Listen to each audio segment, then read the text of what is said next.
لطفی لطیف. لطفی لطیف. آزمایشی ادبی.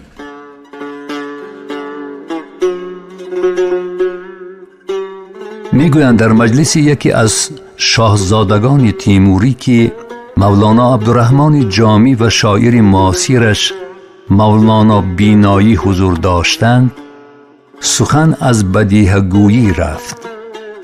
شاهزاده تیموری خواست آن دو تن را در این فن امتحان نماید.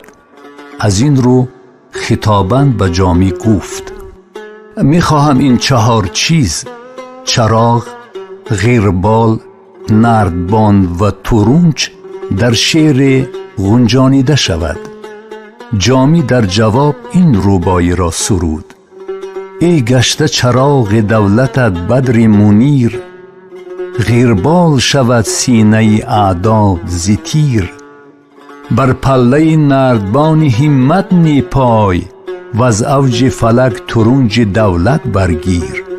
شاهزاده پس از شنیدن این روبایی به طرف بینایی رو آورده از او خواست این 4 چیز را بگنجاند: منقل، تاس، شرح شمسیه و کلاه.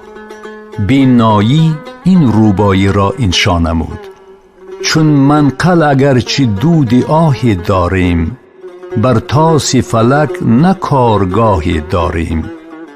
با ما سخنی ز شرح شمسیه مگو، ما نیز از این نمد کلاهی داریم.